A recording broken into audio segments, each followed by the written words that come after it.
Live. Hey everybody, we're live. Thanks for joining this early on. There's never anybody here when I say that, actually. Hey, thanks for hanging out, and there's no one here, because Well, we just I'm start. here. Yes, Adam Normal is here, filling in. Not even filling in. This is like your permanent spot. You're just so damn busy, I've just been really um, busy lately. I'm looking for a moving. place to live, then going to the place to live, and then Yeah, still and doing, buying the place to live. That's a dude. hassle. That's a huge hassle. Picking up all your shit and putting it somewhere else. That's a huge hassle. Yep. I just went through it in November. It's just a huge pain in the ass to move. But Dave's working.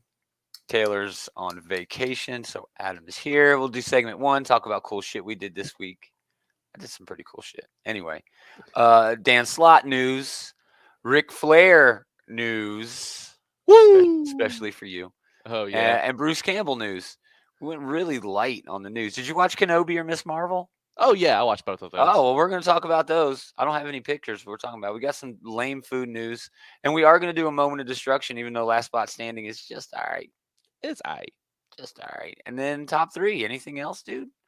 Some okay comics this week, but There's some okay. Yeah, it was. Yeah. DC There's has some in some my top great three that books. probably wouldn't be in my top three if it was any other week. But Right.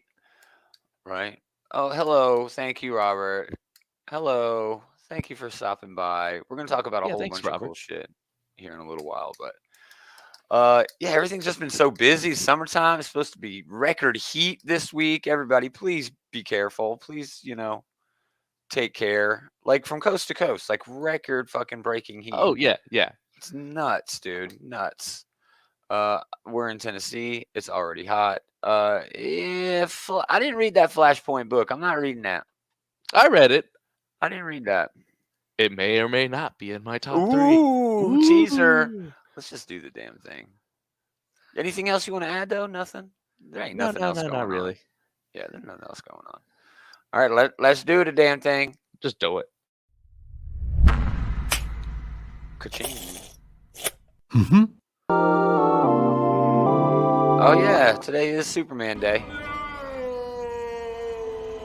Sorry, Vader. Sorry, Annie. Yeah, today is Superman Day. Happy Superman Day. Yeah, dude, Tuesday is supposed to be like 114 different cities are like expecting to break their all-time record for that day, which is nuts.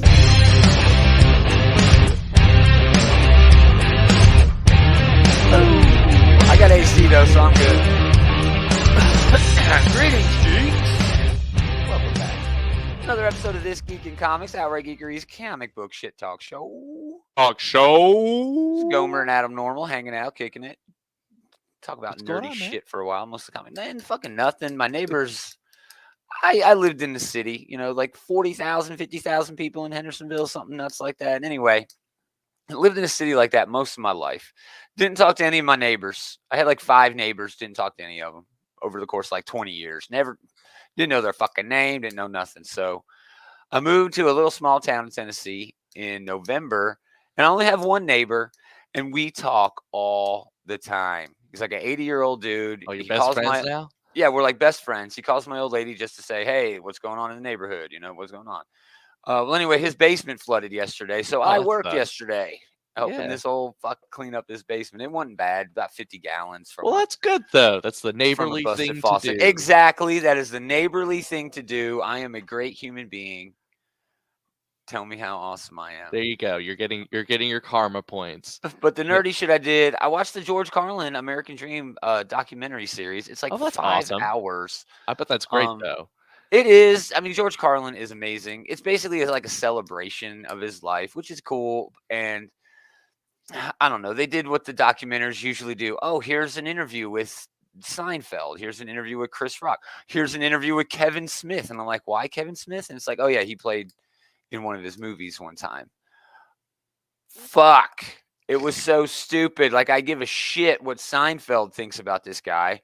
Yeah. The rest of it was him just speaking in his own words and in interviews, and that part was just fucking awesome. I mean, arguably the greatest comedian of all time. But Carlin's just more than that, in a way. People aren't sharing clips of his stand-up bits on social media to describe the world today like anybody else. You know what I mean? No other Right. comedian, they don't share his bits. His stuff is just timeless in the way that it dealt with like this weird systemic sort of shit. So, big question from Keith: what Marvel writer and artist team do you think would make the best Superman comic? Well, not Bendis. Um, Yeah, definitely not writer and Bendis. artist team, and You know, I'm sure he's I'm referring actually to like really a digging modern Tom team. Taylor right now. I Well, think Taylor's writing Superman though, in a way. I know, You but he know, wants Marvel team. yeah, like a current Marvel team. I'd like to see Jason Aaron take a run at it Oh, because dude, that's a really good answer. well, first off, he did Thor, which had that whole kind of god angle. If you wanted to Yeah, lean into that with Superman, but also, Jason Aaron just does a lot of fun action, and you can yeah. definitely lean into that with Superman. I don't know what artist. I mean, any of the new artists, RB Silva would be great. Peach Momoko. Yeah, Peach Momoko doing interiors on a Superman. That'd be. I don't know. I don't know if I would like that, but I'd like to I don't see her know. do covers. Yeah, But she could do some variants. trying to think of another Yeah, writer, man. mainline I mean, art. Hickman on Superman would be fun. He would Hickman take doesn't me. count anymore. I know. That's what I mean. He's like, yes, he's good, but you He's know not. what?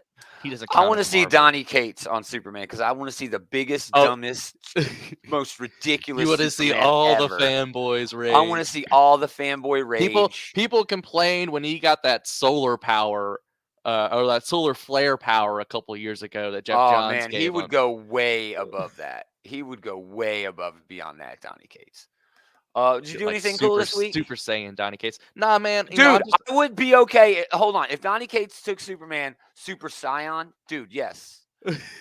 Everybody would love that. And they'd be lying if they did. But yeah, what'd you do this week? Anything cool? man, I have a dish. I've been packing, so just in the background, I've been watching these bunch of movies that have these anniversaries coming up. So like, but bunch of Nick Cage movies, Nice. really. Con Nice. Air, Face Off, Man, The I love Thing. Face Off so much. It's Oh, so I love. stupid. It's so I stupid, love it. but you can't explain it. Like Sherry came in halfway watching through the movie, and she Yeah. wanted me to explain the plot of Face No, Off you to her, can't do and that. you just You can't do have to that. sort of experience Face Off. Yeah. That's a great movie. But yeah, still moving, huh? When's the outlook on that? ETA, end of the month. Hopefully Friday. Oh, sweet. Oh, yep. Gonna be a busy week. All Hopefully. right, let's do some.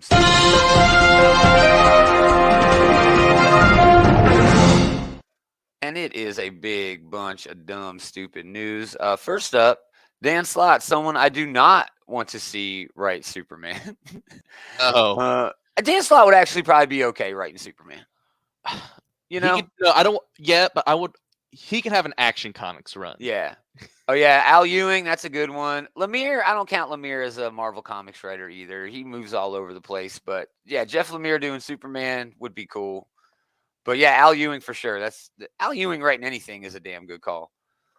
Pretty much. But anyway, it has been confirmed. Dan Slott is leaving the Fantastic Four with issue number 46 in August.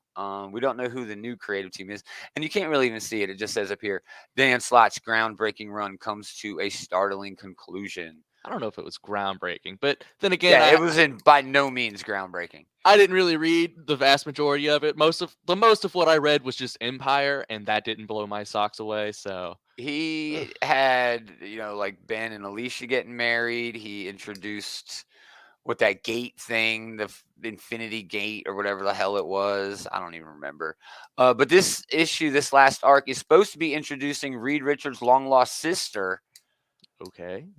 That's what I said. So they're gonna, and then they'll introduce, that she had some kids, and then they'll have aunts and uncles, and it'll be big Thanksgiving. Anyway, David More people Pepos. to put in the Future Foundation, I guess. Yeah. Oh, dude. Yeah.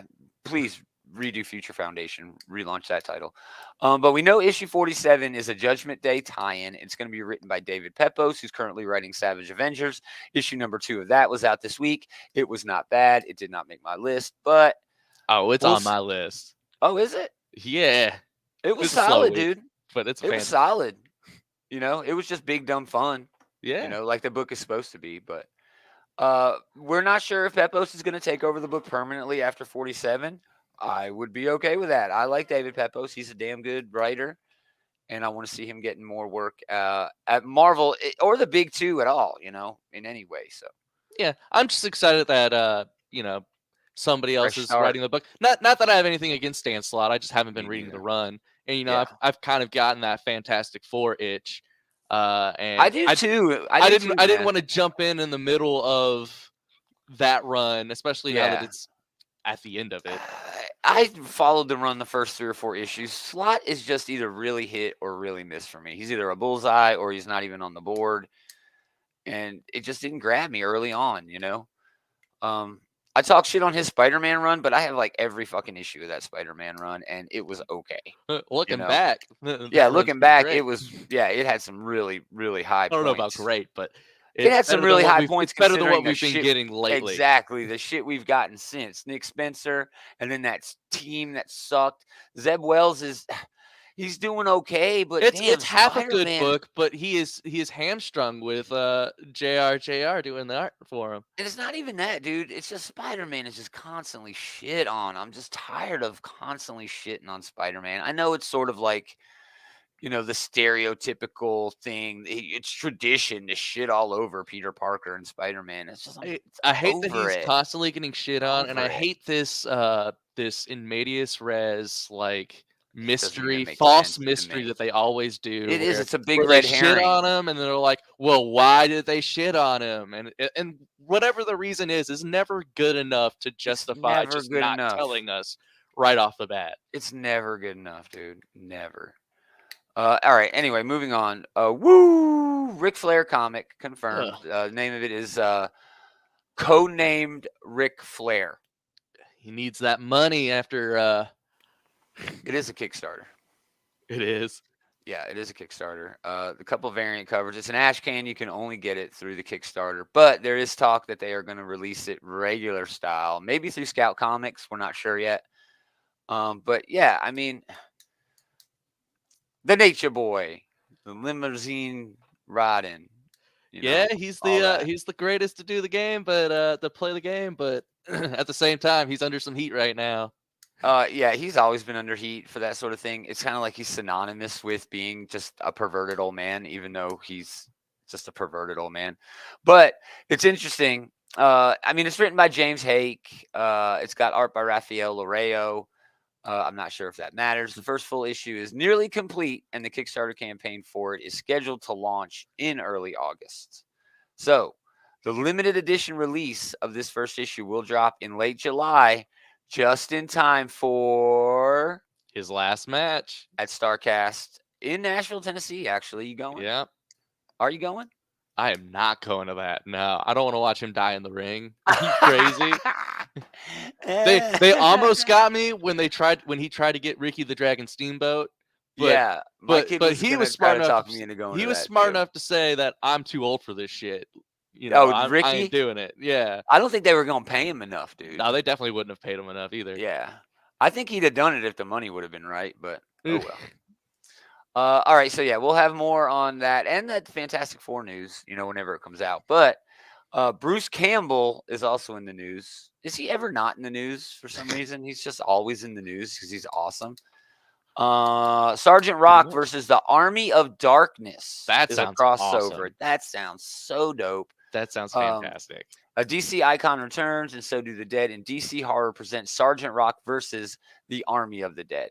The story begins in Berlin in 1944. The Nazis are flanked on all fronts by the combined Allied forces, and defeat seems inevitable. In a last-ditch effort to turn the tide of war, Hitler and his team of evil scientists create a serum that resurrects their dead soldiers, creating an army of the dead even stronger than they were in real life. So it's like a DC zombie story. Kinda, that's what it but sounds with like a different, with a Army of the Dead hook, and I'm good with that. Sergeant Rock, hero of the European theater, and his Easy Company find themselves dispatched into enemy territory to face off against the strangest, most horrific enemies they've encountered yet: Nazi zombies. So Bruce Campbell's going to write this. He actually did write Ash versus the Evil Dead. It's a 6-issue miniseries. Eisner and Harvey Award-winning artist Eduardo Riso, most famous for 100 Bullets, most likely. Oh, cool. Brings the battlefield to gruesome life. Yeah, September 27th. It's going to have a shit ton of variants. There's a Frank Quietly variant. There's a Francesco Francavilla variant. There's a Chris Mooneyham variant. Pia Guerra is doing like a 1 in 100 variant. And yeah, and the cool main cover, of course, by the legendary Gary Frank.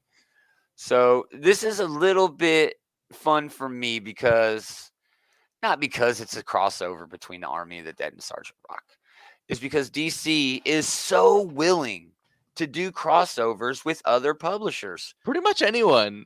Army of the Dead, that whole universe, the Ash and Evil Dead universe, that's at Dynamite right now. Yeah.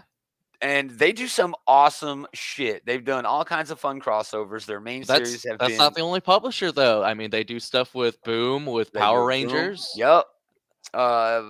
They did shit with IDW in the past and Dark Horse, and it's just really fucking cool that DC lets some of these iconic characters out and just like basically just leases them out in this fun way to why not? Awesome books. Yeah. Why not? Because as long as it's not affecting mainline continuity, not that anybody even gives a shit about that anyway. Exactly.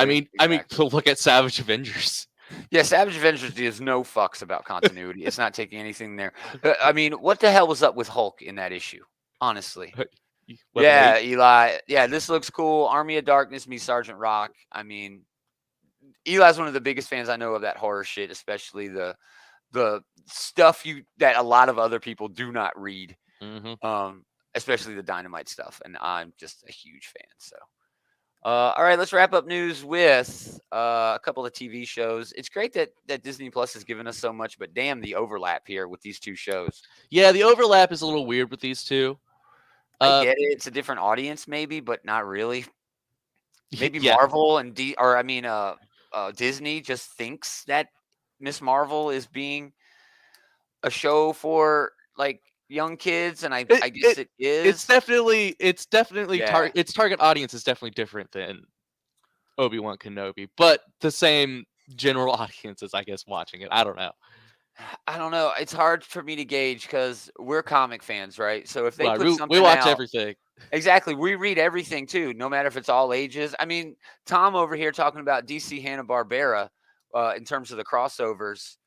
And he's right. I read all of that shit. And a lot of it was not Green Lantern Space Ghost. That was awesome. Batman Elmer Fudd. Dude, the Batman Elmer Fudd was what I was going to say. It was so damn good. But then you look at just the Hanna-Barbera stuff that they've done at DC. Most notably, the work of Mark Russell on Flintstones and Snagglepuss. Holy shit. It was awesome. Yeah, Looney Tunes too. Yeah, dude.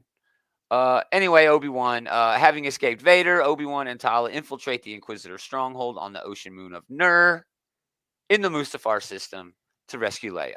So, neighbor of Vader.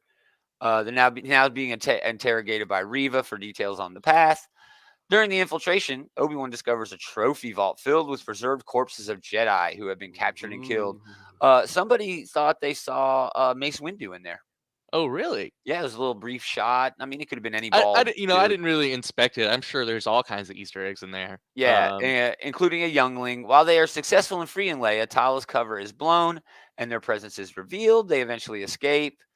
And yeah, that's it. They have some guerrilla troopers, not rebels yet, but I guess the precursor to the rebellion. And yeah, Vader is furious over the course of events and threatens to kill Reva, but spares her when she reveals that in anticipation of a rescue, she had attached a tracker to Leia's companion droid Lola.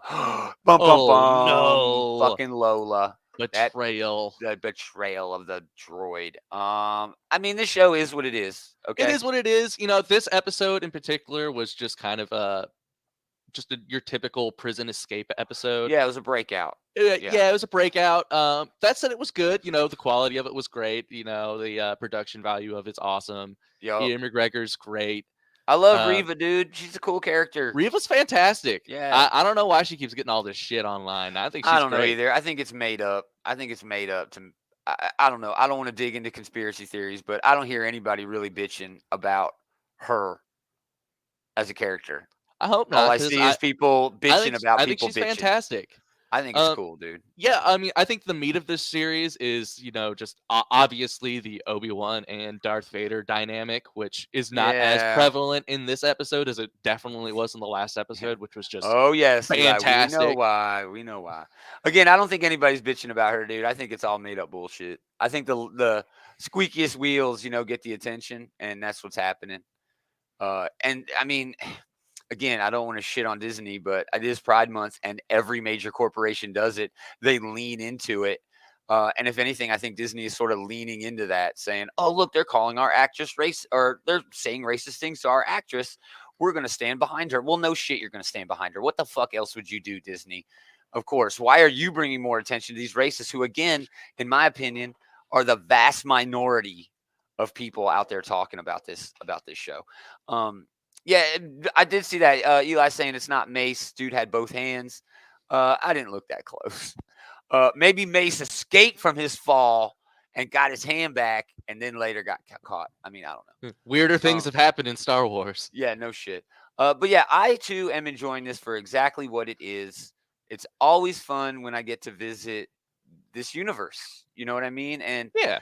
I don't know what people are expecting when they watch these shows that define their entertainment personalities. I guess that's a way to put it. I Well, have no idea why people are expecting this to live up to like anything else that Star Wars has done. I mean, they talk about the prequels and they were shitting all over it, and now they're great. And then they were bitching about the sequels, and Mando was fucking great. Of course it was. And then, it wasn't good because it took over, Boba Fett.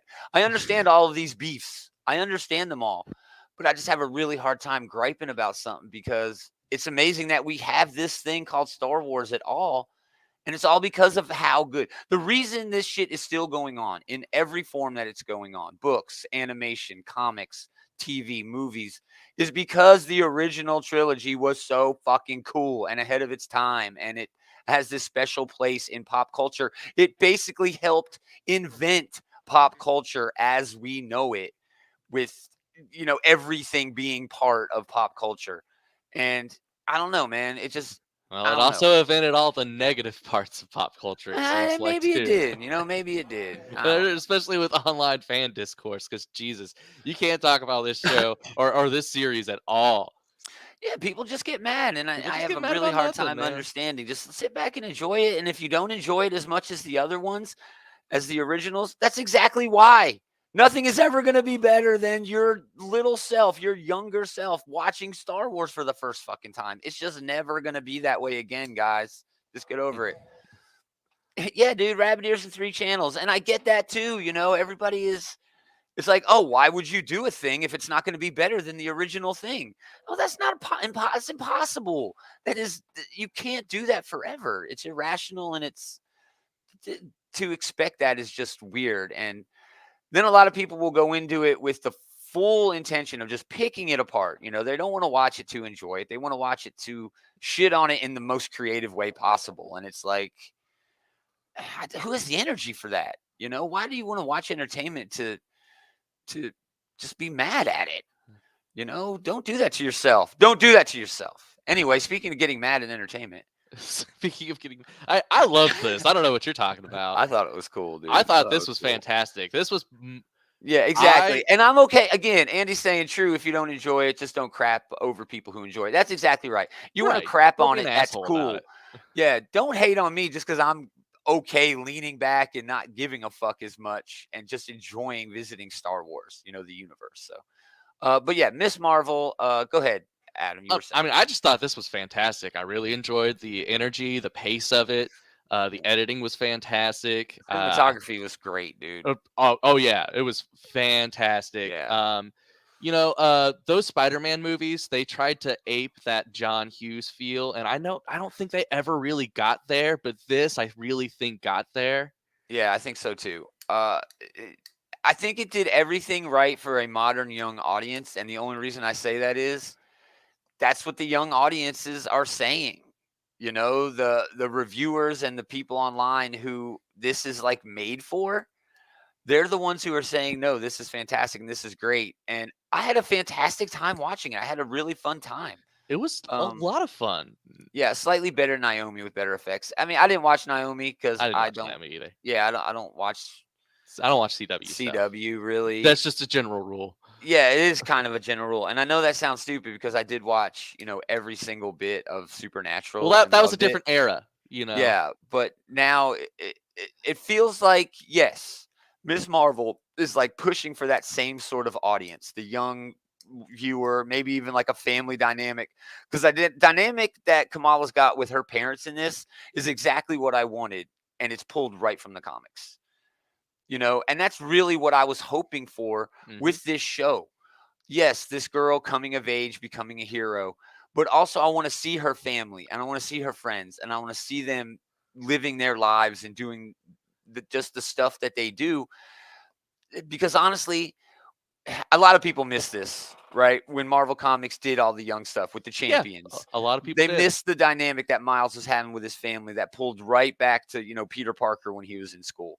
And Kamala, I think, captured that energy better than any of those characters. I mean, especially like what's his name's kid on there, Vision's kid, who came from Oh, Nightmare Viv. World.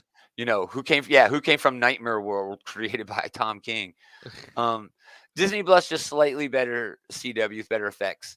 I mean, I don't know about that, man. you're not wrong, dude. The problem with Disney Plus is they know when to stop chewing. Right, the Flash been chewing for 10 years. It's been spinning its wheels for That is 5. true, right, right. You don't Yeah, you don't see 20 episode seasons of the they same leave people thing. hungry. If you're hungry after a season of The Flash, you just need to stop watching The Flash because it's never going to appease you. And it just kept going and kept going and kept going. Disney knows when to stop. They know how to tell a narrative starting and ending point too. They treat their series like they're just really long movies. CW don't do that.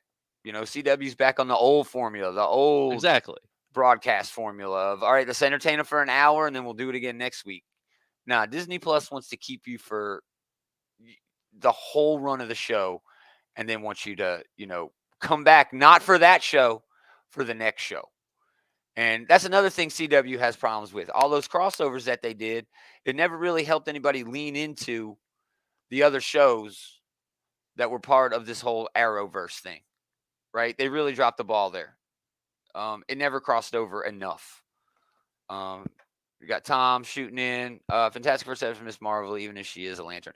Yeah, That I is that can is the say weird that. thing, that is definitely not comic accurate. She's not Yeah. a purple lantern or whatever. The problem I have with calling her a lantern is constructs. Okay, lanterns are artists, artisans. She made a hand. That's She still a made a fucking hand. construct. That's a nega band.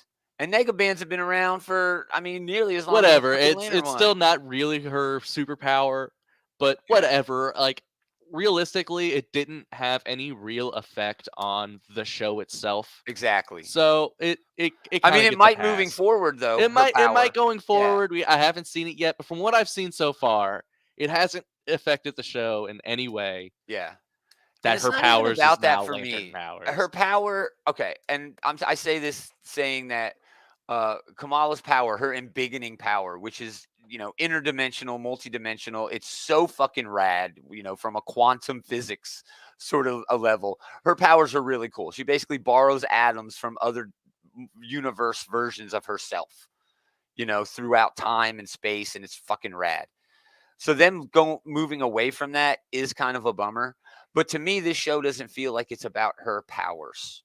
No, It's it's not. about her as a person and her growing up Her and like relationship with her family. her relationship with the family and her coming up. And that's a cool show, dude.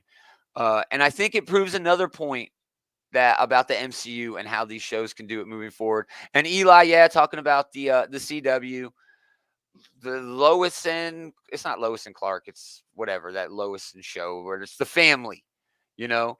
Comics can be all of these things. They always have been all of these things. Slice of life, interpersonal stuff, relationships. All they cover everything. They just do it all. Comics can be all the things. And I think the TV shows, especially the movies to a lesser extent, but they're starting to learn that the shows can just be whatever the fuck we want to, Yeah, they can be. whatever we want them to do. Tom's chiming in on the chat. Yeah, the character development is what's going to make the show great, I feel. Yeah, I 100% agree, Tom. I think they have some very compelling characters already, just between her family, her and her friends, even like the bullies at school, not even really bullies, just kind of The Mean Girls, the sort of. mean, yeah, quote unquote, the mean girls. I love that she was in the Miss Marvel costume too. Yeah, The Carol yeah, Danvers Miss Marvel. yeah. What do you feel about them bringing in damage control? Is that just too MCU right now? Maybe they should have brought in something else. Um, I don't know. Because at the end, that's what they're doing. They're bringing in damage control to go Yeah. and check her out. And I'm like, well, Well, what we'll is we'll that see gonna how it do? plays out. I Yeah, don't know. yeah. If anything, it's gonna make for a really good chase scene or something like that. So, Eli chiming in again. I figured they gave Kamala some sort of magic minority trinket to shoehorn in the Moon Knight shit.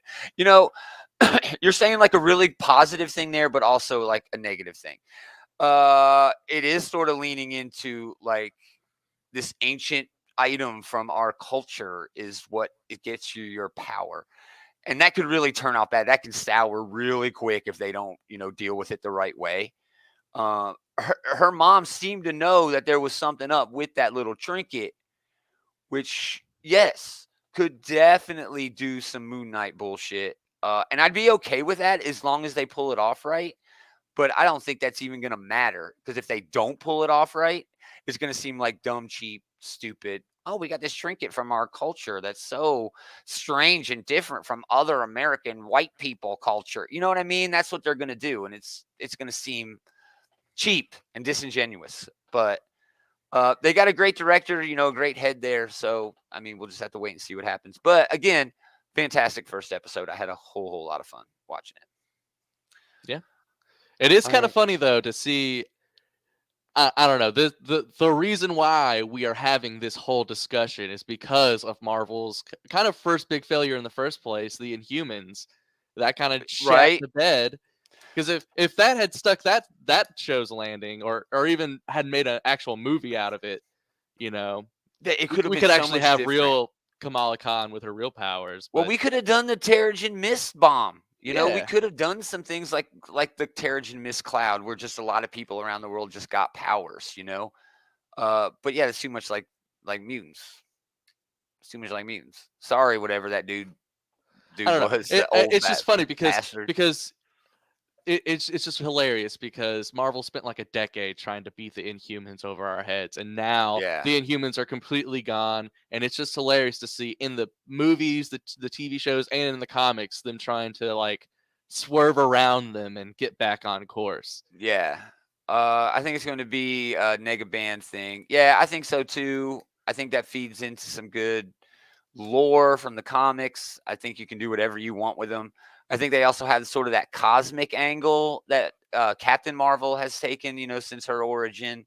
Well, yeah, her origin period was, nothing but cosmic. So I don't know. I think it's kind of weird that they still haven't leaned into, Monica as much as they really should be. But Yeah, we that are is going to get weird. that Marvel show. So yeah, Is that a show or is that a movie? Oh yeah, is that a movie? Maybe it's a movie. Oh yeah, it's Captain Marvel 2, but they're just calling it the Marvels. Yeah. So yeah, we'll see, dude. I don't know. We'll have to just wait for this to go.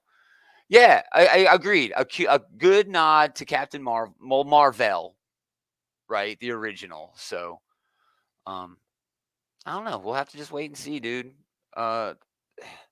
It kind of sucks though that this is what we're talking about. How is this going to lean into the rest of the MCU? Like nothing from the MCU can just be Well, its own that's thing kind of and how how awesome it is. It they kind has of to made it be. that way on purpose, though. I know everything is a commercial for the next fucking movie or the next show, and I Exactly. get it. It's That's how worked, episodic obviously. storytelling works. Yeah, I mean it's worked. This is how successful the MCU's been. That Yeah. it's okay for everything to be a commercial for the next thing, but I just hope it isn't a detriment to the thing itself. Right. All right, let's do Yummy. kind of a dumb one this week. Baskin Robbins has introduced new grilled peaches and cream ice cream. Now that sounds awesome. Interesting. That sounds awesome. Just in time for Father's Day coming next week. It's also introducing, and this is the real story, a cake that looks like you're grilling on a grill, and another one that looks like a beer. That's the real story. Those are beautiful. They've confirmed Adam Warlock. That's definitely happening. Then also the Eternals, even though everybody hated it, they had a lot of the whole cosmic shit going on. Oh yeah, Cosmic fucking Marvel in the MCU is looking better than the regular shit. They got a couple of arrow throwers, and that's it, really. And Moon Knight and fucking crazy ass Moon Knight. That's what they got now. Crazy ass Moon Knight. Crazy ass Moon Knight. Thor's off doing everybody off doing fucking cosmic shit except who? Folks who ain't got no powers. 2 archers and a dude with a flying suit. That's it. Everybody else is dead. Yeah, everybody else is dead. Or They got old. to do with the arm. Eli chimed in. That's the point of the MCU, setting up more shit. I mean, true, but what we don't want to happen is have them set up the new shit in spite of the shit that's currently going on. And that's a big, big problem. So, Grill Master Cake, gooey fudge base adorned with briquettes made of chopped Oreo cookie pieces, tricolor frosting flames, buttercream, and you can customize it. I don't know what you can put. Hot dogs, hamburgers. Different. Oh, okay. Maybe put some chicken legs on. I don't want cheese on my hamburgers. Yeah, right? I just want a hamburger, no cheeseburger. And then the cold one cake is made with chocolate roll cake and ice cream. So you can get cake that looks like stereotypical dad stuff. I'm offended. This is probably the worst food news we've ever had. I'm okay with grilled peaches. You picked it. I know. All right, moving on. I'm so happy that we get to do one. Let's do it. We got some toys and comics news coming up. Chocolate marble, white cake, yeah. Nasty. Okay, toys first. They had another Hasbro, whatever.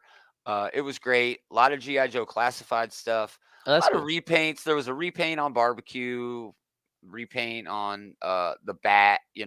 Stupid. Repaints suck. So our first one that we're actually going to show off is, yes, a repaint. New Snake Eyes and Timber. I've already bought 2 Snake Eyes. There's at least 2 more that I cool want. Snake Eyes, though. And this is a third one. Yeah, he is a fantastic looking Ranger style Snake Eyes. I love the Commando era. I don't like the sword. I don't like my Snake Eyes having a sword. I like him straight up Commando style. None of that appropriation, Japanese appropriation. Spirit and Storm Shadow are the 2 who should be fighting. Snake Eyes should not be fighting the ninja. Okay, period.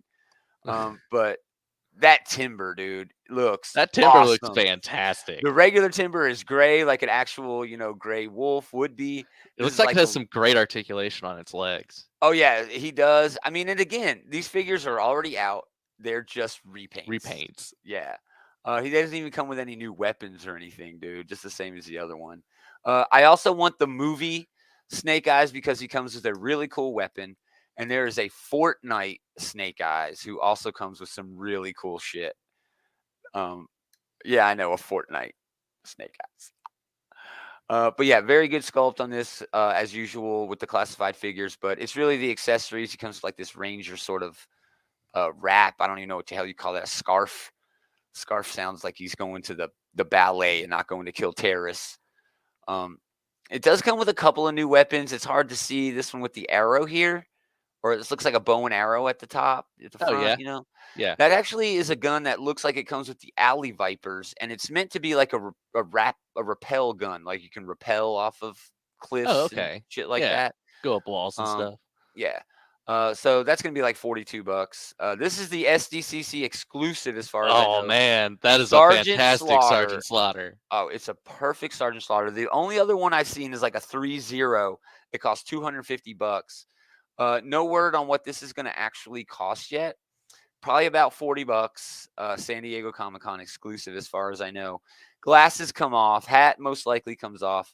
Probably comes with that's a great face sculpt. Yeah, it's a great face sculpt. Most likely he's going to come with his big-ass 6-shooter. It's like a Dirty Harry looking fucking gun. But he also comes with his own little action figure of himself. That's great. Which is worth every damn penny. Yeah, a Shemag. I don't know. I knew it was some word. Anyway, and lastly, on the toy side, we're getting another G.I. Joe X Transformers. We did get Megatron, who turned into a Hiss tank and came with the Baroness. This is a Bumblebee Awe Striker with, yes, the 3 1/4 inch O-ring stalker. Man, there is a Transformer that turns into a dune buggy. They could have just gotten Beachcomber. Yeah. Pew, pew, pew. No, they could have done that, but they needed to make it look exactly like the Awe Striker in the alt mode. You know?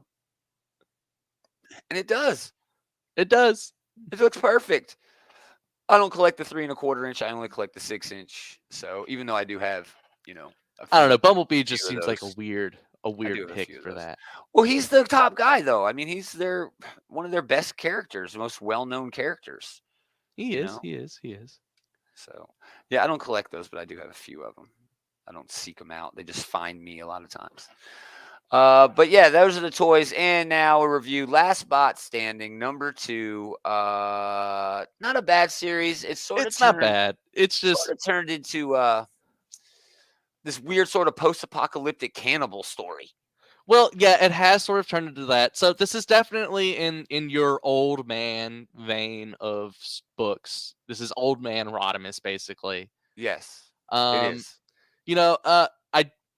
I don't really like all of the alien old Western stuff that's going on in this book. I don't mind that. I get it.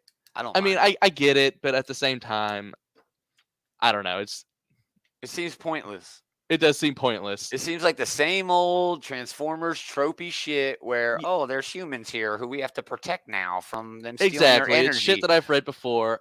Yeah. But now the humans themselves are the whatever. Yeah, dude, there is a lot of Beast Wars critters in here that weren't even really Beast Wars. It was like the Japanese version of Beast Wars. Right. This specific character is Moon. I really hate how they introduced this character. I really hate it when a character just does a soliloquy out into nothingness about their entire life's existence and the existence of their race. Yeah, it's like, who are you talking to, bro? Who the fuck are you talking to? They did introduce a bunch of cool bots here. What's some fantastic art? There is some fantastic art, and once it gets past all of that really clunky exposition dump shit, it does some interesting things. Like I'm really interested in the Transformers now being like cannibals. Yeah, basically not what really they're cannibals, doing, but they can they can turn biomatter into fuel. So they're basically going around eating people. Is what it sounds they're like. throwing people into this machine like it's Soylent fucking Green, and creating energy out of biomatter out of people, and it's like, whoa. And Rodimus ain't having none of that. He's not very excited about that. I did like this callback here. The stars are disappearing because it's like the end of the universe, and on this planet they call them lost lights. Yeah, lost lights, and I was like, all right, okay. You have me now, Nick Roche. I do kind of like how old man Rodimus is characterized in this. Yeah. How he is sort of wise, but he is also still sort of a brash hot rod douchebag. He's still just a total douchebag. But yeah, he's a wiser douchebag. Yeah. Yeah, it's stupid, but they do a weird Gulliver's Travel thing. Yeah, where they tie him down. He's like, okay, y'all got me. And he could just get up anytime, really. But yeah, a solid book. I mean, way better than anything that Transformers has been for 3 or 4 years. I know that it's done. War's End. It's War's done. End. Yeah, I know that War's End book is There's over one more one shot. I haven't read it yet. I need to catch up on everything before that one shot. It's not great. It's not good. It's supposed to be like this big, climactic thing happening, but I just don't care enough for it to matter at all. All right, so yeah, there you go. So not a lot of Transformers, but Transformers is bound to get better moving into the summer. So very exciting stuff. Once it gets a new publisher. That's right. Once it gets a new publisher. All right, let's do it. Reviews. Pretty solid week. Marvel has basically nothing, waiting for Axe, Judgment Day, whatever the hell you want to call it, to come. I mean, they just off the heels of their last event. Yeah. The new Daredevil book isn't out. I mean, they've got some great books going on, but they feel really disjointed. It was a very DC heavy book, but even with Yes. DC, they were still leading really heavy with their event books, their limited series books. Yeah, I mean, yeah, nothing Batman came out, but that's Batman. Yeah, it's Batman. I'll go first. A couple honorable mentions: Where Starships Go to Die was solid, and so was a book called Astronaut Down, both from Aftershock. Both just really good, solid, science fiction. Exactly what you'd expect. Aftershock's always cool to check out. Yeah, if Aftershock's always if you're good looking to for an check out. indie book to check out, they don't Yeah, they don't outlast their welcome. yeah. My top 3 could have been Dark Knights of Steel, but it was Poison Ivy number 1. This is my number 3. G. Willow Wilson, Marcio Takara. Solid debut issue for this character who has had a whole lot of changes recently. Oh yeah, she's been all over the place. All over the place, man. With her relationships, with her personality, even, especially with her power set. She's been 2 different characters at one point. Yeah, 2 different characters at one point. G. Willow Wilson feels like she is on this book to put Poison Ivy back to where she belongs. And if the first issue is any indication, this is going to be a really fun series to set back the status quo. Poison Ivy is one of the coolest Batman villains because she's truly altruistic. You know what I mean? She really feels like she is the hero of her own story, that she's doing these things for the benefit of the world, And yeah, she's twisted, she's demented, she's got problems, but it's impossible not to understand where she's coming from. And this book really pushes that in a great way. Because, yeah, you can tell she's psychotic, but still it's hard to disagree with her, Eli, I read Starships and Aquaman Andromeda back-to-back. Probably a mistake. Yeah, probably a mistake.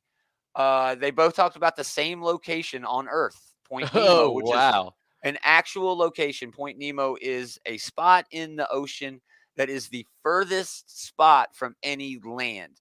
And that's where they were dropping starships in that book because of some weird conspiracy theory. That book is really complicated to explain unless you read it, Where Starships Go to Die.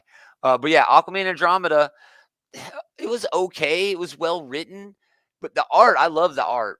But I had a problem with that book. It didn't feel like it really went anywhere by the end of the issue. But yeah, Poison Ivy was definitely dope. I'm really looking forward to the rest of this series.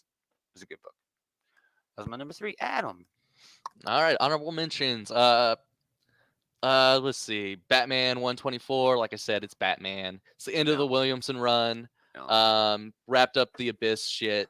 It didn't really need to. It didn't need to wrap that up. No one gave a shit. It didn't really need to wrap it up, but I guess they needed to kill an issue before 125 for Chip Zdarsky, so they did it. Yeah. Anyway. Next run begins very shortly on this, and I am very, very excited for the Zdarsky era to start. I am very excited for the Zdarsky era. Yeah, the Williamson run. Williamson's been writing like half of the DC universe. Yeah. And like half of the half that he's writing is really good, and the other half is just okay. I wouldn't even say it's okay. A lot of it is fucking bad. Some of it is not good comic booking at all. Another half good book was Amazing Spider-Man number 3. Yeah, I didn't even pull a picture for this. I'm not reading that anymore. Man, I do like the stuff that Zeb Wells is doing with Tombstone. Tombstone had a real great just beat down and just fun. Shit, the stuff you hate, just shitting on Peter, but nice, justifiably so, because Peter fucked up pretty much all this shit. But man, it's just that art that's just dragging it down, because the parts of the book that aren't as exciting as that, where it's just people talking. I hate JR's art. I hate hold up that end of it. I hate griping on it. Tom saying Chip is going to kill it on Batman. Agreed. He's also saying that the Tombstone's origin was awesome in this issue. It was fantastic. Nice. It was pretty good. Nice. And then one last honorable mention is Dark Crisis number 1. We'll talk about that in depth. Okay, we'll talk about it. I loved it. I have some weird things that I don't like about it. Okay, cool. Mainly that it's not written by Tom Taylor. But my number 3 is Savage Avengers number 2 because man, this Nice. is just a dumb, fun book. Yeah. I didn't Uh, grab an image on this one either. Basically, the plot of it is that Conan is in the Marvel universe. He got transported to the Marvel universe back at the beginning of the first run of Savage Avengers. Now they're getting him home. But a Deathlock shows up and is basically just a Terminator here to kill Conan, and they transport to the Hyborian Age, or however you pronounce it. Yeah. And yeah, this is just a bunch of C-list characters just having a lot of fun in a fantasy world. And that's cool all I want. And it's actually pretty well written, David I Pepos, love Pepos' work, dude. his narration's pretty great. Yeah, I a like bit his over the character top. interactions. It is a little bit over the top, but this is one of those books that demands it. He's leaning into the whole fantasy, Conan thing.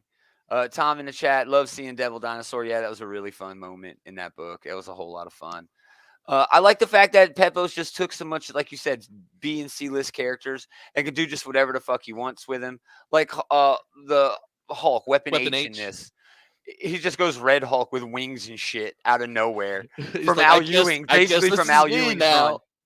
Yeah, basically from Al Ewing's run, just out of nowhere. And it's like, okay, no, that's fun as hell. But I mean, we know where this is going. We know why Deathlock is here chasing down Conan. He's not supposed to be in the Marvel universe. They're getting rid of him. Basically, that's what Deathlocks do. They are Terminators who aren't trying to change the future. They're trying to fix the future every fucking time. Deathlocks are not bad guys. They are always good guys, but they always do this. They always say, oh, the Deathlock here is to do bad stuff. No, he's here to save the universe and all time in history. He's like a robot Kang with cooler hair, No, this book's just awesome, though. I like the art. It is. It's just fantastic. This is why I originally got into reading comics, is because they're just fun, dumb, big, action dumb, stupid stuff. fun. Yeah. All right, I'll go number 2 for me is a book from Dark Horse called The Ward. The Ward number 1. Basically, it's ER or Grey's Anatomy meets Dungeons and Dragons. St. Lilith is a hospital for fantasy creatures. I mean, that's it. That's the book. I mean, look, there's all kinds of like fairies and there's a dragon. And I mean, it's fucking exactly as I explained it. It's ER with fantasy creatures. It's awesome, dude. It's written by Kevin Scott, who does the High Republic stuff over at Marvel and IDW. Yeah, it did have a lot of Bright feel to it. Bright is a show on Netflix where it was a fantasy world, but it was following cops. Like a fantasy world sort of met our world, and they're in like living together. Like they all know about each other. That was very lazy in how they did. Yeah, it's very lazy. But in the Ward, the fantasy shit is hidden. The regular humans still don't. It's like a Harry Potter wizard, sort of angle. So yeah, like somebody who isn't supposed to know about this finds this pixie or whatever who got hurt and gets drawn into the Lilith hospital, and by the end they wipe dude's brain, but I don't think it took. So yeah, very cool book, very fun. Remind me of Fables. Yeah, it did remind me of Fables a little bit. It's almost impossible in comics, if there's any sort of mythology or fantasy creatures, to not have this sort of Fables, like, oh, that reminds me of Fables. But you're right, it really, really did. And I think the reason it did was because it leaned into the characters. Fables is cool and all. Fables is great, but the reason it's amazing is because of all of the good character work that's being done. And in this, you get to know the lead character. You get to know why she was, left her job. And you really get to know her really early on in this first issue, along with everybody else. The interns, the nurses, the chief of staff. It was just really, really well done. And again, it felt like ER or Grey's Anatomy, just in comics with this cool twist. So that is The Ward number 1. It's only a 4-issue miniseries. They need to do more than that. This has so many legs. This could go in a lot of different directions. So I really hope a lot of people pick this up, whether it's in single issues or in trade, so that we get at least a second volume. And Kevin Scott, again, he wrote this. He's been writing all the High Republic stuff over at Marvel. He's awesome. So, yep, number 2, The Ward. Number 2. Number 2. My number 2 was Flashpoint Beyond #2. Oh yeah, I didn't grab that either. I don't blame you. I am just as excited as you are, as you sound about reading this book. I really don't like. I Yeah, am probably the biggest detractor of Flashpoint of all time. yeah. Anytime anybody says anything good about Flashpoint, I pop out and I'm like, no, it's not. There are some good There are parts, good parts, but it's not good overall. but it's the event itself was dog shit. Yeah, That said, though, this is a pretty solid issue. Thomas Wayne was the part that worked with Flashpoint. sure, Um, sure. and I am liking some of the dynamics here. I like Penguin being like the new Alfred, basically. Oh wow, And that's cool. they adopted Harvey Dent's son, which was the one that didn't get murdered Yeah, by the Joker in yeah. that Oh, Flashpoint book. 100%. Thomas Uh, Wayne is the best thing to come out of definitely, Flashpoint. Oh, definitely. 100%. And Maybe the only good thing. they're gonna make like a new Robin out of this Dent kid, which is Oh gonna be wow. interesting. Okay. All right. But most of this, Yeah. though, deals with this conversation that Thomas Wayne has with Gilda Dent, who is in Arkham Asylum. Okay. And she is basically talking shit to Thomas Wayne because he basically doesn't give a fuck about anything or anyone other than whatever his objective is, and he doesn't Right. care about the destruction that he leaves in his wake. Um, Okay. and there's just this really cool scene where he like punches her through the glass because he just couldn't take the shit that she was talking to him. And Oh she was like, wow. oh, is that all you can do? And then she like bashes her head against the glass until Oh, it cool, ruins cool. half of her face. So I guess she's gonna be the Two-Face The new Two Face. of Of this course she world or is. whatever. It I don't seems know, like such like low hanging fruit. Seems it, so obvious. that's my big complaint about this book is a lot of it is just really low hanging fruit. It That seems so said, though, it's obvious. well written. Well, Low Johns hanging knows fruit. how to put shit together. Well, I don't Over even the know. I don't course. even know how much of this he's writing it because he has like 3 or 4 different writers on it. Oh wow, really? Yeah, like Jeff Johns, Tim Sheridan, and Jeremy Adams. Huh. So Johns might just be doing like the outlines for this, for all I know. Yeah. I don't know. He used to have a lot bigger ideas, man. You remember the I don't whole know. Lantern Corps, the Rainbow Corps? That's huge idea, big huge ideas. He don't have those no more. I mean, this doesn't feel like a huge idea. I'm You know waiting to see this? where this goes. Yeah. I liked Doomsday Clock, and this Oh, I didn't mind Doomsday Clock at all. and this I thought does it was have all a right. lot of Doomsday Clock stuff tied into it. Yeah, maybe I need to go back and read this then, because But I did like Doomsday Clock because it had the Watchmen angle and stuff like that. But man, I I don't know, don't man. know. It all just seems like it has a lot of Psycho Pirate in this, and I'm so tired of Psycho Yeah, I'm Pirate. tired of Psycho Pirate too. He's lame. He's just lame. He's been in like He's every Batman run for. he's lame like Molecule Man. It's like, oh, Molecule Man showed up. Like, I don't fucking care. I don't care. I'm over it. I don't know. I'm over it. It was still a well written issue, and it Yeah. does have some stuff that I like. I do like what they're doing with Thomas Wayne, even though I don't know. Yeah. I might not be a fan of the whole idea overall. I'm not a fan of the Flashpoint, which is why this book really just turns me off. I'm not even that attracted to it, but I might want to get it. Yeah, it was cool to the end. I mean, I'm not going to blame it for having a bad end. They rarely stick the landing. And the reason I don't blame it even a little bit is because of all of the editorial changes that appear to have come down when Doomsday Clock was going to be 5G and all this other shit. And then they changed Didio out and all this stuff. I don't want to get into that drama, but I'm willing to give Doomsday Clock a pass there because of that drama. You know what I mean? I don't want to get into the drama, but it feels like Doomsday Clock really suffered because of that drama. It All did. right, leads to me. Number 1, Dark Crisis. Joshua Williamson, Daniel Sampier, the next big thing at DC Comics. And I thought this was just a terrific start to what feels like a breath of fresh air in the DC universe, okay? You're not wrong. Let's look at the timeline, you know? Yeah, we had Rebirth. What was that, 5-7 years ago? Just ticked. Yeah. At this point, 5-7 years Yeah. ago, yeah, something like that. Yeah. But then again, I said Doomsday Clock was going to lead into 5G. That was supposed to be a thing. And then We did have Future State, and then it seems like all these characters sort of went their different ways. They threw together this dog shit version of a Justice League team that for some reason Bendis just had to fucking have. And it wasn't good.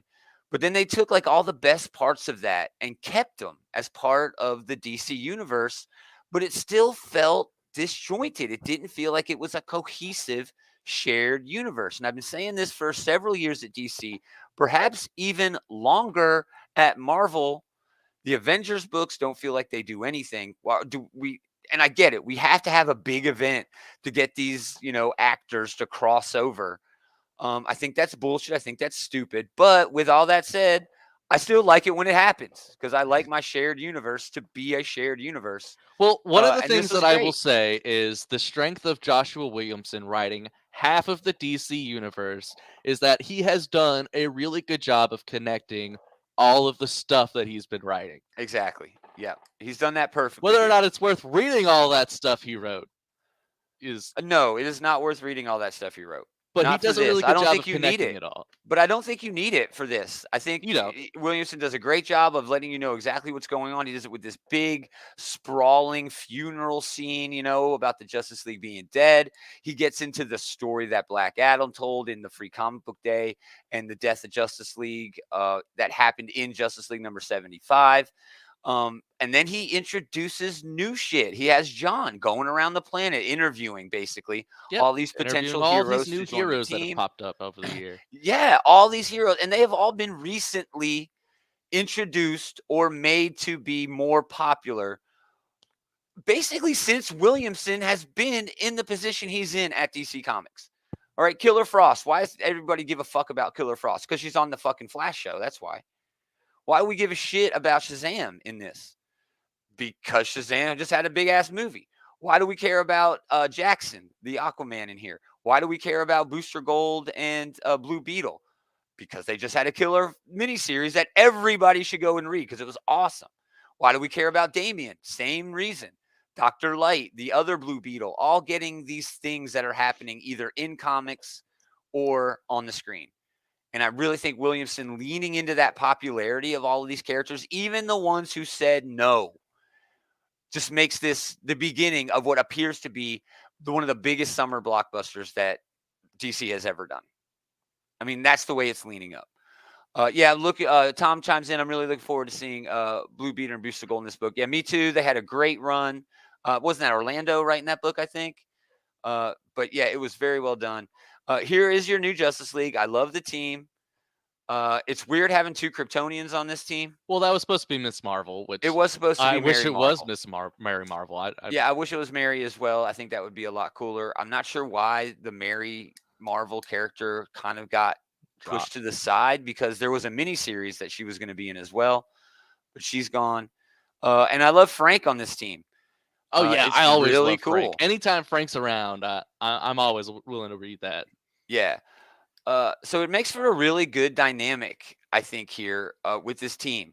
Another thing, I was totally surprised by this team. I was expecting Yara Flor to be on here. Mm-hmm. Jackson, sure. But I was expecting Jace Fox to be on this team, the I Am Batman. I was expecting Joe, the Green Lantern. Yeah, that Green Lantern. And there's no Green Lanterns on this team. No. But that was another great aspect of the book. Talking to Wally. Talking to Hal. Uncle Hal. To these characters who have been around for a while, but have not been around in the context of them actually working with the Justice League.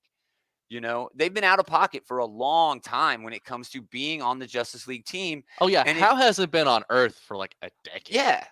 And it feels really cool. It really feels like they're bringing these guys together into a story with all of these other characters in the mix. And it's just been so long since DC has felt that cohesive.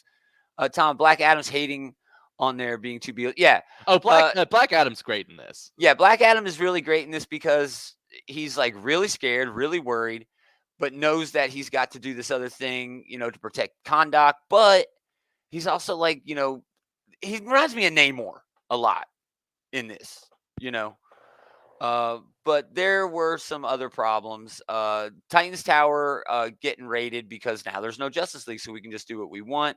Another missing character here is definitely Nightwing. No Nightwing on the team. Why not? Well, John and he'll show up. He was actually a big major focus of this on why he's not on this Exactly. team. He wants to train up the new team of the new generation, but he's doing a terrible job of it. And that just blows my mind that, Deathstroke basically got a whole bunch of bad guys together to go attack the Teen Titans because they're really the only game in town now. Yeah. And he's like, no, we can take them. Now, if we could get a little serious for a second, this happened on panel. This did happen on panel. Yes. This is literally a minor being shot at a school. I don't know. I can't understand how this has escaped so many, of the comic rags. Is Garth still a minor? I believe he is. He's in the. I don't Teen think Titans. he is any. I think he's. Is he a teacher? I think he's a teacher. That might even be worse. That's happening too. That is in happening real life. too. But yes, there are people getting killed in schools in our comic books too. Yeah, it's just wild to me that this happened, and there hasn't been a statement from DC or Williamson or, I don't know. There just hasn't been a lot of ruckus about this, and it doesn't rub me the wrong way. I just figured, wow, this was a huge moment in this book, no matter how you paint it or, compare it to actual things going on in the real world. This is a huge deal that Beast Boy is apparently dead, and no one's even talking about that, but he's also like either a student or a teacher at a school who was murdered at the school with a gun. I don't know. It's just really weird. Tom, again, I'm really hoping for Justice League International. I'd be okay with a JLI book. Let's get through this first and then see how many Justice League books DC can actually carry. Okay? Because they were having a hard time carrying one Justice League book. They really were. Justice League should be a top 10 book every fucking month. It just should. It's the book, the team book. It's got all the characters in it. Avengers and X-Men are both top 10 books at Marvel. How in the world can DC be putting out a Justice League book that isn't that popular? It's because I don't get it. The only good Justice League run that I can think of, like genuinely great Justice League run, was that Scott Snyder run. It was fun. Other than that, like the Jeff Johns run was just okay. Yeah. Geez, I'm blanking on the other runs. What was that? That first Rebirth run was terrible.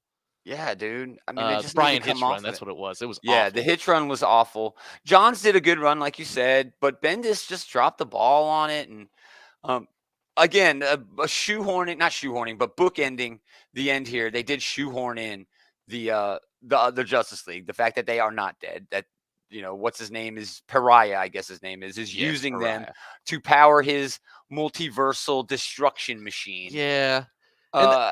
That's my big negative on this is that it's just another fucking crisis. It is a crisis. I love a good crisis. I am so fucking tired of a crisis. That's all they fucking do. It's just another goddamn crisis. Every decade or so, man. It's not even every decade. DC. It used to be every 5 years, and now it's like every 2.5 years, and it's like just slow down.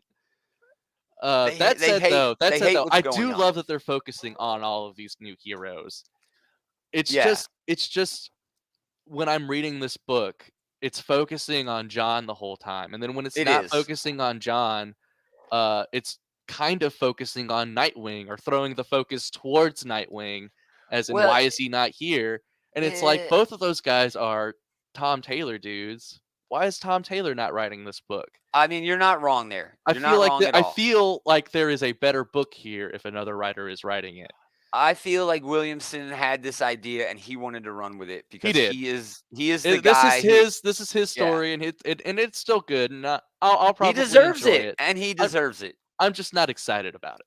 His back got to be hurting from carrying this line for as long as he did. It does, dude, because he has been writing half of the entire line. Half of the damn line. We're not exaggerating. But as far as the first issue to a major event with a heap of tie-ins I mean, this is 7 issues. This is going to go till December at least. I thought it hit every corner it had to. Everything is laid out for you. You don't have to have picked up anything, and I was entertained the entire time. I love panels like Yeah, it this. did a I good love job. It did pages its like job. this, man. Right? Where he's like asking everybody. I No. love pages like this. Yeah, no. And he's like going to fight a forest fire or something. Just fucking cool, dude. So yeah, Dark Crisis #1 was my #1 pick this week, and I'll talk more about that as it comes out for the next half year. So that leads us to the end, Adam. My number one was Legion of X #2. Really? I like that book, man. I thought it was a fun book. That's fair. I think this issue does a really good job of explaining why the Legion needs to exist. Yeah, that's true. True. Mainly because the Beast is just a fucking asshole and won't deal with things. As long as it's not going to affect the nation as a whole, he's not going to do anything about it. So you need kind of some people on the boots on the floor to kind of. Beast's interests aren't like societal interests. No, they're security all interests. Yeah, exactly. As long as it's peaceful, he don't give a fuck how anybody's feeling. You know what I mean? But on the other hand, all the Legionnaires are out there to sort of do their best to help Krakoa grow as a society. Yes. Beast doesn't want to do that. He wants to stop people from stopping them from existing.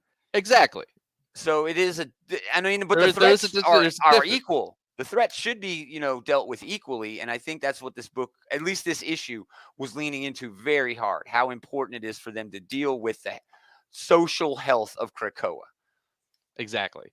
And I really like that about this issue. I also, I got a kick out of Dr. Nemesis and his God theory. I love that. I hope that comes back. I really hope that comes back. I hope they try that on Thor. Oh, dude. That'd be so fun. I bet the AXE, man, that Judgment Day could lean into that really well. With the Eternals and shit like that. I like some of these new mutants that they're showing. Weaponless Zen is pretty cool. He's cool, yeah. She was better in the first issue. The more you learn about her. She was much better in the first issue. Yeah. Man, poor Banshee. He just keeps getting shit on. Banshee is one of those characters. Like he's like he must suffer sort of character. He's you thought it couldn't get much worse. He got skinned by his ex-lover, and now his body's just getting taken over by some skinjacker. By some weird god that's not really a god, but yeah, he's like Miles O'Brien or what's his name from Stranger Things. Just he must suffer every damn season. But and then it's nice to see Nightcrawler's eyes be opened up a little bit about what's really going on Krakoa. At the beginning of the issue, he's like, "We're not some police state," and then by the end of the issue, we're a police state. He's actually planning on using some of the police state. Exactly, dude. Exactly. And I don't know, is it turning him to like a darker side? I mean, he's got the mustache for it, or the goatee. Banshee is the Spider-Man of mutants. Yeah, for sure. Banshee is the Spider-Man of mutants. He is. Yeah. And then it's got Juggernaut getting shit on this too, a little bit too. Yeah, I don't Some get good old that. Racism going on. There is a lot of racism going on there, and that should, I don't know. Cy Spurrier has a tendency of bringing up little things like that and then never really getting back to them. You did it in the first run of this, which was Way of X or whatever the hell it was. Yeah. There was a lot of shit he touched on in that, but never really got back to it by the end of the book. So Nemesis was also supposed to be like this big mushroom head, taking psychedelics, leaning into helping Krakoan society through pharmaceuticals. They could still lean into that, but you're right. They're not though. They're leaning into this. Honestly, the concept of Legion having a pocket universe in his fucking brain where mutants can go for therapeutic vacation, which is basically what it is fucking stupid. It is kind of dumb. It's kind of dumb, dude. It's just so silly. And I don't know who this Mother Righteous character is, but I don't really like her either. And she just sort of popped up, right? Yeah, she just kind of popped up, and then she's like, "I'm gonna give you a deal," and then he's like, "Well, what's the deal?" And then she's like, "Why don't you just kick her the fuck out of your head, you later." Legion? Yeah, I don't know. Cy Spurrier is great. Most recently, he did a run on Black Knight, which was very fun, very cool. He's got something going on somewhere else too that's really fun. Not at Marvel, but man, it's hard for me to get my head into this book. Marauders was okay this week. I hate them being in space. I fucking hate it. Yeah, More I really, Shi'ar and Chandelar and I fucking really blow didn't. me with I that don't shit. like all that Space Empire stuff. I wish it stays in Stupid. X-Men Red. Yeah, Al Ewing dude. handles with that stuff much better. I want them on the Because ocean. I wanted to be more. If they're gonna do space stuff, I want it to be more political than to Yes. be more This is action-y, all, which it is now. and Action it's adventure. action, but there's also like a Game of Thrones angle there where there's, oh, you're stabbing me in the back, you betrayer, you know, and it's like, who cares if the Red is betraying? He's done that for 30 fucking years. Come on. I don't know. But yeah, it was a relatively light week, which is why I did have, 2 DC books and a Dark Horse book with no Marvel stuff. Marvel, it wasn't really that it was a light week. It was just a weird week. This is the week Marvel that dropped the ball this week, man. This was the week that all of like the weird also ran books that I get just all decided to come out one week. Like Thor came out and everybody's shitting on this Banner of War story. And it's not great. I mean, it's not epic. It's not groundbreaking. Yeah, it's stealing a bunch of tropes and stuff from Marvel history. It's summer blockbuster, big stupid fun. It's Donny Cates doing Donny Cates shit, man. It's Donny Cates shit. It's literally set up like a video game. Thor versus Hulk. And that's exactly what you're getting, And people are like, oh, it's not very good. And it's like, dude, it's not supposed to be very good. It's supposed to be big, dumb, stupid fun. I mean, stop expecting this to be like Ewing's Hulk. It's not going to be Ewing's Hulk. This is not Jason Aaron's Thor. It's not. It's Donny fucking Cates. He is who he is. He's the Michael Bay of fucking comics. Yeah. He just writes big, dumb, stupid action-y shit. So, all right, let's end it. Thanks everybody for hanging out. We appreciate it. Come back tomorrow. We're going to be doing a show. Adam might show up. He might be busy, but Dave and I will definitely be here talking about all the new comics coming out next week. And there are a ton of good books dropping next week. Come back and listen to our buddies, the comic book bullies, Leroy and Eli, dropping shit. Yeah, Eli right there. Banner was awesome. It was awesome, dude. Banner of War is awesome. It's just big, dumb, stupid, shitty fun. It's not meant to be this thought-provoking, the big twist. It's not Alan fucking Moore, all right? This is not Grant Morrison, okay? It's not. It's just big, dumb, stupid, empty fun. But hear more about that book when Eli talks about it tonight on The Bullies. Leroy and Eli talk pop culture every Sunday night, late into the Monday morning, early into Monday morning, something like that. So yeah, check them out right here on these channels. You can also find all the links to The Bullies and the shit we got going on at outrightgeekery.com. We got social media links and merch links and affiliate links if you want to buy stuff and help us out. All kinds of stuff. Go to outrightgeekery.com, like us, enjoy it, whatever.